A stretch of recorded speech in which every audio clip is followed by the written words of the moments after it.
Yeah, is this the worst legendary ever? I've literally seen people saying that today, that this card is just unimaginably bad. I don't think it's quite that dire. We'll talk about it. I think there's some hope for this one, but I get it. I understand the reaction. We're going to talk about Azalina Soul Sever here and a bunch of neutral cards as well in this video. But kicking it off, this is, as you can see, a 7 mana 7/7 undead. And some people are saying it's actually worse than War Golem. It would be better if it just had no text. It reads, your deck is 20 cards plus 20 copied from your enemy. And then battle cry, draw until your hand is full. So the reason everybody's saying this card is so bad is because 20 random cards from your enemy's deck are on average gonna just be like hard to use and like may not fit your game plan of your other 20 cards and may just not work at all. For instance, if you're playing against like no minion decks and they have a bunch of cards that care about having no minions, and then you have minions in your deck, it's like, oh shoot, okay, I just broke everything. Or if it's a deck that has like a critical mass of stuff, Herald as an example maybe, and you like get some of the Herald cards, you don't get the Herald payoffs, right? There's certain things that could be problematic, not to mention just like you now have a 40 card deck, so finding the Heralds in their Herald deck becomes much harder because you have to sort through all of your own cards and now their cards, and it's just like, instead of having one cohesive complete deck, you now have two broken decks that are intermingled together, theoretically making each of them much worse.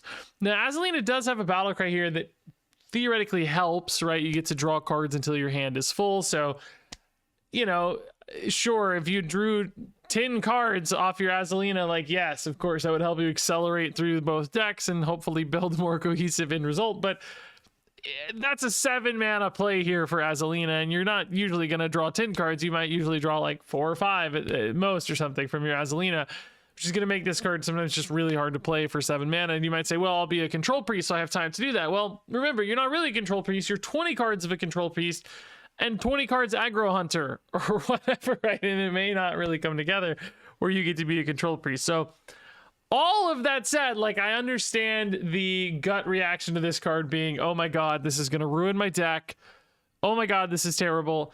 I actually think that's a somewhat reasonable reaction, but I just want to say we've only seen one priest card so far, and we know that Thief Priest in particular has been an archetype that has been supported in the past, and I feel like there might be some Thief Priest cards coming along that do help kind of lower or reduce the risk or downsides here in Azalina Soul Sever, because as soon as you start getting some Thief Priest synergies, you get cards that activate because you've played, enemy cards. You get like discounts, you get some other cool like payoff crazy thing that happens when you play an enemy card, and it's like, okay, now I get it, right? Like now I have enough pieces here to sort of reward or make up for this downside, assuming those like do eventually come along. And just to like show some examples of what I mean, right?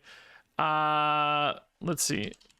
I think if we just look up like, opponent, right, for a priest, and this is wild format, which, we don't review for the sake of wild, but, if you look at a card like Harvester of Envy, you hop into wild with Azalina and Harvester of Envy, it's like, okay, this is actually a way to just like steal a bunch of cards from your opponent, just like straight up delete 20 cards from their deck. Now, obviously, mana notwithstanding, it's hard to do all that, but you get the idea, right?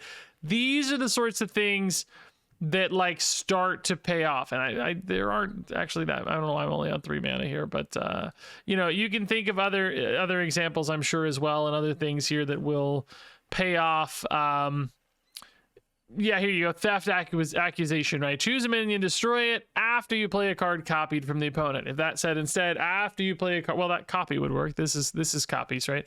So like in wild, you can see this stacking up into a cool little Thief Priest deck. Oh, this is a great example. The Mysterious Visitor, reduce the cost of cards copied from your opponent by 3. Like, that is actually insane. That's actually insane in wild format, isn't it? That's nuts, because now it's like you're just going to get a bunch of them naturally. So that actually also sets up your 3-drop guy. I kind of forgot about that combo with Harvester. Now, those are wild format examples, but print a few of those and it's like, okay, I see it. I still think even if you do print 3 or 4 more priest cards that support this package, is it going to be great? I still think it's too inconsistent to be great, but is it like the worst card ever? No, I don't think it would be the worst card ever, right? I think this actually becomes kind of like, I don't know, maybe a tier 3 deck or something at some stage, if indeed you get all that support to help it out. Now, if it doesn't get that support either now or later, like, yeah, this is a 1-star card probably. It's probably really hard to do well with this. With some support, though, I think you can get it up to that 2-star, even maybe 3-star status, because ultimately, you know, cards are good.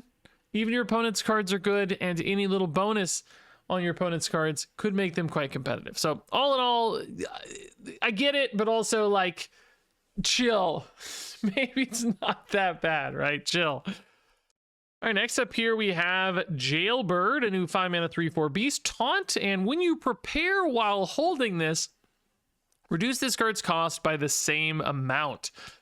Which does make me think it'll also factor in the like +1 bonus. So to set this to 0, you'd basically want to prepare with 4 mana remaining for that 5 cost discount in total.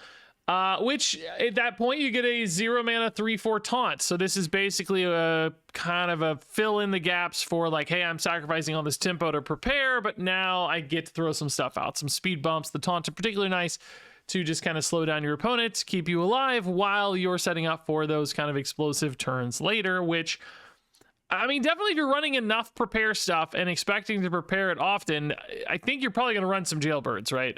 I think that just makes sense. I will say right now it feels like prepare, and a lot of the prepare cards we've seen so far do feel like more of kind of setups for these big like explosive single turns or whatever. You know, it's one Vanessa, it's one big Morag or whatever his name was. I do worry a little bit about the Jailbirds in those scenarios because it's like, you know, if you're always preparing on turn 4 or 5 or whatever for your big explosive turn later, you might not always have these yet, and then they kind of feel like dead cards. So in other words, how many prepare cards do you need to run to make these feel consistent enough and be worth it? And how many decks are running 4, 5, 6 prepare cards, whatever, to make the Jailbirds feel like they're there. Now, I will say, I think you can discount these multiple times based on this wording. Prepare cards, you can only discount once per card, but these seem like, you know, if you have multiple hits, they can, like, you know, do 2 here, 2 there, etc., get it down to a reasonable level. So I guess the question is just kind of like, how early are these hitting? Because turn 4 is probably a good place for these to come down, where you skip your turn 4 and these go to 0 basically, especially if you played 2 of them. That's pretty cool. If it's happening later and later, you kind of worry that the 3/4s just aren't going to be relevant at that stage. And then if you do it too early, you just worry that the discounts aren't worth it, because, you know, if you like float 2 on turn 2 to prepare or whatever, I guess this would get a 3 cost discount. This would be a 2 mana 3/4 that you could play like on turn 3, or, you know, maybe again you follow up with another prepare card, you get it to 0 on turn 3. Like, there's some lines, but I don't love a 2 mana 3/4 taunts, for the record.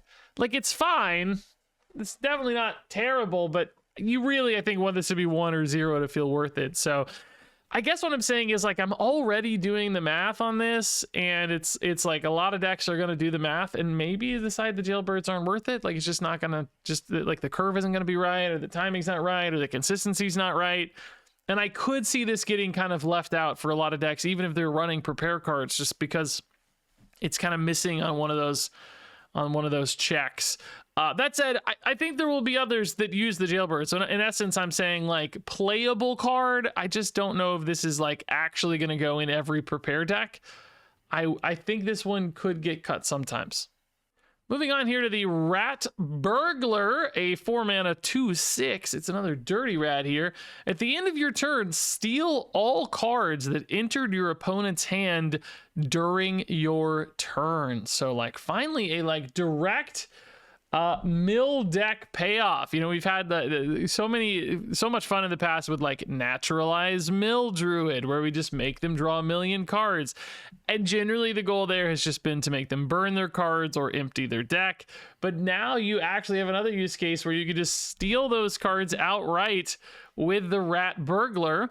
We've also already just seen the new Togwaggle card that's going to shuffle up your hands together and then redistribute them back. I guess if you play Togwaggle with Rat Burglar on board, those cards from Takaga will have entered your opponent's hand that turn. I think you will steal their entire hand. Perhaps it would check if those cards were already there previously, but they're like, if they're coming out and getting shuffled up and then getting added back, he might steal the entire hand. And that's like a 12 mana play. That's a meme. It's not good. I'm not saying that's competitive, just perhaps an interesting angle for a fun combo deck. You know, you got Ysera, you could go to 12 mana. So all that said, like, really fun stuff. Oh, and the most obvious example of this card too is like Mimicry right now is, you know, a rogue card I kind of think is already really fun for Thief Rogues, but you know, you draw 2 and get copies. Well, now you also get 2 more copies, but they're not copies, they're the originals because you've stolen them from your opponent. So Mimicry would basically be 1 mana, draw 4 cards or generate 4 cards and take 2 outright from your opponent, which is kind of cool. Now, again, all of that said, like, some fun ideas here, but everything we talked about has this 4 mana tax on it because you got to play a 4 mana 2/6. It's got to be on board when that's happening. You're just not going to do that, right? I just don't think that's going to be worth it. So I see some really fun mill ideas here. Some really creative stuff is possible for this one, but I just think it's just not a competitively focused sort of card at all. Next up is the Escape Artist, a 2 mana 4/4. After this attacks and survives, draw a card and escape the game. Just crazy text, like insane flavor on this is like meta breaking, insane text. Can't even believe it. But the idea here, that's like a poof effect, I think is how we're interpreting that. You know, it doesn't die, it's just poofed out of existence. We've seen some poof effects before. We call them that because of, I guess, Reno, who poofed cards, I think. Anyway, so the idea is you get a bigger overstatted minion here. It hopefully survives. You get to attack with it. Maybe you get 4 damage to face. Then, of course, you get a card drawn as well. And it's like, hey, the opponent just kind of gets to remove it for free if you ever attack with this. Maybe it trades in. You get a card in a trade. Maybe it goes face, whatever. I just don't think that's really going to be worth it. It's like, yeah, I could see some aggressive decks that are like, yeah, I really like card draw. Yeah, I really like big bodies. But those aggressive decks also like big bodies because those big bodies persist on board and create repeating damage. They create friction. They create a demand for reaction from the opponent. They occupy the opponent's resources and time. And trading in that big body for just a card, but then losing all that other upside, you know, buff target, repeated damage, removal demands. You lose all that upside for just a card. I don't think that's going to be worth it. I don't think the stat line here is big enough to really make the Escape Artist a reasonable payoff in that case. So really crazy design and flavoring here. Just I don't think a great card. Moving on to the Disguised Executioner, a 3 mana 5/4. This one can be played on either side as a disguised card. And then has a battle cry, destroy a random adjacent minion. So, of course, if you're playing this on your side, this could be an activator for like an egg style deck. Honestly, pretty sick activator for like an Egg of Kalos deck. Just get a 5/4 body that's doing your thing. It's kind of nuts, honestly. It doesn't have to be Kalos specifically, but any like Death Rattle or Egg deck, you could, you know, position in a way where it's guaranteed to hit the right target by playing this on the end or whatever. That's sort of nuts. Also, you know, just a 3 mana 5/4, if you just play it out on an empty board, like if you're an aggro deck and you're playing from behind, like, yeah, maybe. I don't think an aggro deck would otherwise run this because it's too risky if you are ahead. But if you're an aggro egg deck specifically, sometimes it'll hit your eggs, and sometimes it'll just be a 5/4 on board if you're playing from behind. Both of those are actually pretty cool. We've got that one egg, too, that's in every deck, the scaling egg, whose name I can't remember. Like, that's just played all the time, and, like, that makes this a perfect target already. And then in a pinch, in an emergency, if you had to, like, destroy your opponent's Kalos, for instance, slam the Disguised Execution on their board, it's like you'd much rather deal with a 5/4 than a 20/20 or whatever, right? So I don't think this is the most common use case playing it on your opponent's board, but if you have a way to deal 4 damage, you don't have a way to deal 20 damage, like I said, in a pinch, maybe. That said, you know, I don't think control decks should ever run this. Maybe there's some kind of egg deck that goes a little greedier with Kalos and, like, I don't know, we got some, like, Herald Warlock stuff. Maybe this makes the cut, but I think this is, like, actually sneaky good and, like, sneaky useful just because Death Rattles and eggs have that payoff, and it's got like this surprise utility beyond that. It's just a big stat line. Like, it kind of looks good. Moving on to the Arachnithid, this kind of doesn't look good. This looks bad. This is a 7-mana 1/7 beast with rush, and all friendly minions are poisonous, which of course includes itself. It is a friendly minion. It's not all other friendly minions, so this could be a way to like clean up, you know, a 2020 again. But it's 7 mana. If you have other small rush minions, other like little Silverhand recruits left behind, sure, this could be a way to trade in as well with those. But for the 7 mana price on this, that's just going to be way too high, way too prohibitive. Maybe a cool arena card, I think, perhaps. I don't even know these days, but I just not a good standard card at all. Moving on to Sewer Imp, a 6 mana 4/6 demon with taunt and death rattle, deal 2 damage to all enemies, which this imp is like shockingly big cost and stat line for an imp. We don't usually see imps get this big. Seemed like a bit of a weird fit for me, but this is one of those cards that teeters like right on the edge of viability, I think, but ultimately does fall a hair short. I think this is one where when you randomly summon this, you're gonna be like, oh yeah, okay, I'm pretty relieved to get a Sewer Imp. The taunt is disruptive. The death rattle is just annoying enough. It also goes face, so like, you know, a little bit of bonus chip damage here and there. That's cool, right? The body is not giant, but it's reasonably sized, you know, enough. You're like, okay, yeah, I evolved into this, summoned it, whatever. It's not too bad. But as far as putting it in your deck, I think it's going to be hard to get a use case out of this. If you're playing like big demons, you probably just have bigger, better demons. If you're playing just like taunts or bodies, like this isn't quite good enough on 6 because deal 2 damage on 6 is like, it's fine, but the opponent kind of gets to dictate when it happens, unlike say the end of turn dude in Paladin that also deals 2 damage on turn 6 but feels great. Also, that one of course has ways to multiply that effect, which is where it usually feels the strongest when it's going off 2 times or whatever and dealing 4. So it's like, it's not an irrelevant AoE, but it's just not as good, and the opponent just gets to trade in all their 2/2s first, that sort of thing, right? To play around it a little better. So ultimately, I'm trying not to say ultimately so much, Regis. Stop saying ultimately. Penultimately. Now, at the end of the day, all things considered, that said, Sewer Imp, I think, isn't quite there, but I like that this card exists, if that makes sense. Moving on to the Solitary Prisoner, a 5 mana 5/3 undead. Costs 2 if there are no minions on the battlefield. So that's like no minions totally. Not just your side, but the opponent's as well. I just don't need this card. 2 mana 5/3 is not that interesting. Like, if it's 2 mana 5/5, I'd be like, oh, okay, yeah, maybe if I coin this out on turn 1, I get a giant 2, but 3 health, so susceptible. The condition here is actually pretty darn hard to meet, I think. And even if you're like playing an AoE to wipe out the board or whatever, developing a 5/3 behind your Twisting Nether or whatever it might be, it's just not an interesting sort of development. We've had way better kinds of lines than that. So I don't know really when you're using this. Not good early, not good late, not good for control decks. I don't think good for aggro decks either. So this one just looks really bad. But then we have the Getaway Hog Driver, a 5 mana 5/2 Quillbore Battle Cry. Draw 2 cards. If they're both minions, gain charge, which this card's kind of intriguing. I'm a little open to this, I think. A 5 mana 5/2 charge is not terrible. It's not quite, you know, Leeroy Jenkins, but it's close, and we don't have Leeroy anymore. I could see some decks that care about having access to a charge minion, particularly if you got buffs and things to make it bigger. You could see like some hand buffs or something. And of course, you don't maybe love running exclusively minions, but it could be worth it to get a big payoff. We've also just already seen Shaman with the no spell deck, all minion deck, basically, not quite, but you know, no spells, which also has double battle cry effects. This could be like 5 mana, draw 4 cards. I guess in that case, only 1/2 of that would have to be all minions, but you know, that actually kind of helps. You get, because you can't gain charge twice, but you might be able to get it once and not the other time, vice versa. So that's kind of cool if you had like weapons or whatever.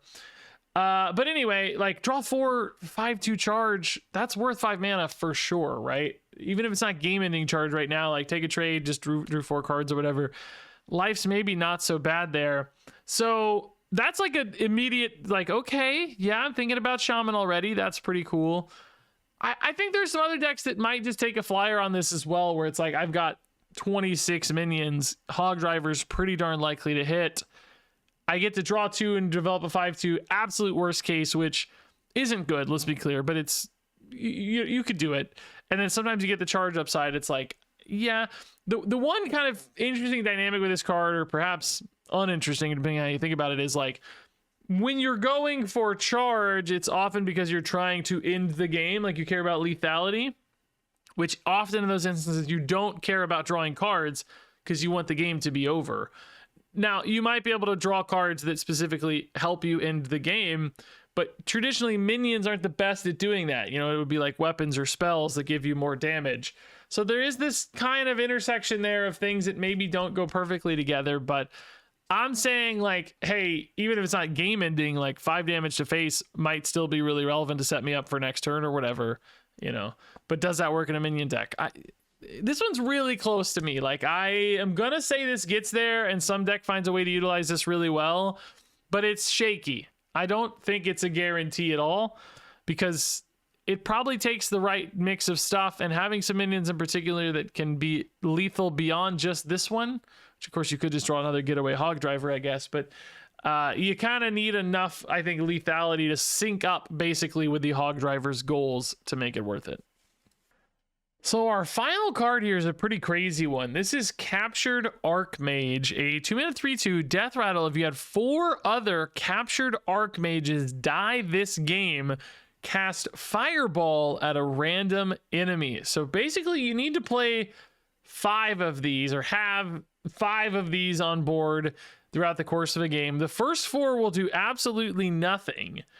And then the 5th one will cast a single random fireball that potentially hits a 1/1 minion, which that is not good, to be clear. But I guess the goal here maybe is to have Endbringer Umbra set up, or maybe just continue making even more of these, where Umbra triggers the death rattle after you've killed off 5 of these, and then all 5 fire a fireball to random enemy, which, you know, maybe if the opponent's board is empty, is like 30 damage to face for like the most convoluted and crazy OTK ever, which I like cards like this that are these, like, we've had a few of these in the past, these just like absolutely insane wild OTKs. Like, what was that 5 cost like obelisk card or something, right? Like Desert Obelisk, right?